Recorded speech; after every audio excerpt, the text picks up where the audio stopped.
Selamat berjumpa kembali dalam layanan audio Sahabat Seperjalanan. Hari ini adalah hari Kamis 5 Juni 2025. Tema renungan saat teduh kita dan judul Kenangan Orang Benar. Firman Tuhan terambil dalam Amsal 10 ayat 7 sampai dengan ke-9. Kenangan kepada orang benar mendatangkan berkat, tetapi nama orang fasik menjadi busuk. Siapa bijak hati memperhatikan perintah-perintah, tetapi siapa bodoh bicaranya akan jatuh. Siapa bersih kelakuannya, aman jalannya. Tetapi siapa berlika-liku, jalannya akan diketahui. Mari kita berdoa. Bapa yang di dalam surga, pada prinsipnya kami hidup akan meninggalkan kenangan-kenangan karena hidup ini akan dilalui lewat proses umur yang kami gunakan sampai kami bertemu dengan Tuhan. Dalam nama Tuhan Yesus kami berdoa, amin. Shalom sahabat perjalanan yang dikasihi Tuhan, kita berbicara tentang kenangan orang benar. Apa yang dimaksud dengan kenangan orang benar? Apa yang firman Tuhan katakan tadi dalam Amsal 10 ayat yang ke-7 dan ke-9 sesungguhnya sudah memberikan gambaran yang sangat gamblang dan sangat jelas. Kita bacakan kembali. Kenangan orang benar, kenangan kepada orang benar mendatangkan berkat, tetapi nama orang fasik menjadi busuk. Siapa bijak hati memperhatikan perintah-perintah, tetapi siapa bodoh bicaranya akan jatuh. Siapa bersih kelakuannya aman jalannya. Tetapi siapa berliku-liku jalannya akan diketahui. Mari kita belajar tentang bagaimana kehidupan setiap orang. Kalau kita berbicara tentang setiap orang itu bisa menulis biografi kehidupan, baik yang bersangkutan masih hidup, atau kemudian yang bersangkutan sudah meninggal.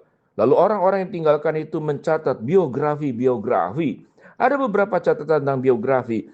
Yang pertama tentu data, umur meninggal, umur lahir, tanggal meninggal, lalu kemudian pendidikan yang diterimanya, lalu kemudian ada cerita-cerita kisah-kisah pencapaian yang dilakukannya, lalu kemudian juga mungkin ada testimoni dari orang-orang yang mengenalnya. Tetapi yang jelas, catatan-catatan seluruh kehidupan kita selama kita hidup di dalam dunia ini, itu akan direkam oleh Allah secara penuh, tanpa editing, tanpa kemudian menggeser bagian tertentu yang buruk dibuang, lalu yang bagus-bagusnya saja yang kemudian diungkap. Dan respon orang tentang siapa kita, suatu hari kelak nanti kita meninggal, biasanya akan ada dua kelompok. Orang yang membenci kita, yang tidak suka dengan kita, maka yang dikenang adalah semua yang buruk dalam diri kita. Orang yang mencintai kita, orang yang suka dengan kita, maka yang dikenang dan dibicarakan dan diucapkan adalah semua hal-hal yang baik dalam diri kita. Kalau kita berbicara, setiap orang ada kelebihan, ada kekurangan, ada hal yang baik dan ada hal yang buruk. Hanya tergantung persentasenya. Apakah selama hidup itu orang tersebut banyak melakukan perkara-perkara baik? Maka tentu persentase baik yang akan dicatat dan diingat oleh orang jauh lebih banyak. Atau orang tersebut melakukan perkara-perkara yang buruk. Mungkin saja itu seorang yang narapidana, pelaku, pelanggar hukum, orang-orang yang melakukan kejahatan yang benar-benar agak sulit diampuni. Karena kejahatannya itu kejahatan yang sangat luar biasa. Namun prinsipnya kita sudah memberikan gambaran yang jelas. Sahabat seperjalanan yang dikasihi Tuhan, satu hari kelak nanti, kita akan dikenang baik saat ini maupun sewaktu kita sudah uzur, sudah tua, atau kita sudah meninggal. Apa yang kita lakukan? Hanya dua hal di dalam Alkitab katakan, yaitu menjadi orang yang benar atau menjadi orang yang fasik. Orang yang benar, firman Tuhan berkata, kenangan orang benar akan mendatangkan berkat. Tetapi kenangan orang fasik itu akan menjadi busuk, membusukkan dirinya sendiri dan juga bisa membusukkan orang lain. Kita tahu dengan jelas orang yang jahat perilaku dan kehidupannya, itu bisa memberikan dampak, bisa membunuh orang sekalipun orang itu tidak meninggal secara fisik, tetapi membunuh semangatnya, membunuh kemudian rasa menghargai diri sendiri. Kita melihat dalam tumbuh kembang anak suatu kita belajar psikologi perkembangan. Kita belajar tentang kasus-kasus konseling dalam rumah tangga. Problem-problem yang terjadi di dalam rumah tangga. Itu seringkali karena ada kenangan-kenangan pahit dari orang-orang sebelumnya. Anak-anak yang tidak baik tumbuh kembangnya. Karena orang tua dan lingkungan keluarga juga yang tidak baik. Menghasilkan orang fasik, yang kemudian orang fasik juga akan menurunkan orang fasik. Kebusukan akan menurunkan kebusukan. Tetapi orang yang benar, yang firman Tuhan katakan, kenangan orang benar itu akan mendatangkan berkat. Sampai titik ini sahabat seperjalanan, tidak cukup kita mengejar pendidikan, tidak cukup kita hanya mengejar kekayaan, tidak cukup kita hanya mengejar kedudukan. Tidak cukup kita hanya mengejar kenyamanan, keamanan di dalam dunia ini. Tidak cukup kita hanya mengejar apa yang kita sukai. Tetapi kita harus melakukan kehidupan ini. Segala sesuatu itu di dalam kebenaran. Tatkala kita berjalan berproses hidup dalam kebenaran, seringkali orang benar itu seringkali hidup diperlakukan tidak adil. Dia akan jadi korban sasaran orang-orang jahat. Karena orang benar tulus polos terkadang, sehingga membutuhkan kebijaksanaan, membutuhkan kecerdikan seperti yang firman Tuhan katakan, sehingga jangan kita menjadi korban. Tetapi orang fasik adalah mengorbankan orang lain, merugikan orang lain. Sahabat seperjalanan, warisan yang kita tinggal, yang jauh lebih penting daripada harta benda, adalah bagaimana kehidupan kita menjadi kenangan sebagai orang benar, yang satu hari kelak nanti menjadi kebanggaan buat anak cucu kita. Dan tentunya juga sebuah kehidupan yang memuliakan Allah.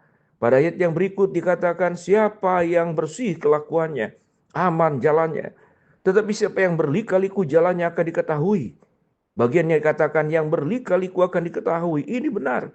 Tidak ada kejahatan yang bisa disembunyikan serapi mungkin. Kita bisa menyembunyikan sampah, tidak terlihat. Tapi baunya lewat lubang-lubang kecil akan keluar dan akan terbongkar juga. Dengan demikian sahabat seperjalanan, pada ke-8 dikatakan, siapa yang bijak hati memperhatikan perintah-perintah, tetapi siapa yang bodoh bicaranya akan jatuh. Kalau kita kemudian membaca kepada ayat-ayat yang berikut, inilah bagian firman Tuhan yang membimbing kita. Biarlah pada saat kita menjalin kehidupan, orang mengenang kita sebagai orang benar. Orang tatkala mengingat kita, mengingat segala apa yang kita perbuat, kita lakukan, mereka mendapatkan berkat, mereka mendapatkan inspirasi, mereka tersenyum karena kehadiran kita menjadi berkat buat banyak orang. Yang kita lakukan, baik langsung ataupun tidak langsung, atau bahkan masuk dalam catatan sejarah. Orang-orang yang tidak pernah kita kenal sama sekali, mereka membaca biografi, mereka mendengarkan percakapan dari mulut ke mulut membicarakan tentang siapa kita.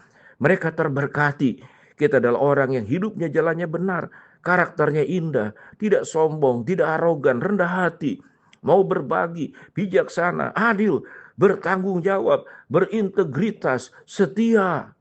Apalagi ada banyak catatan yang kita bisa lihat dalam buah-buah roh, hidup dalam kebenaran dan selalu berjalan bersama dengan Tuhan, membawa Kristus menjadi surat Kristus yang terbuka kemanapun kehidupannya itu dijalani.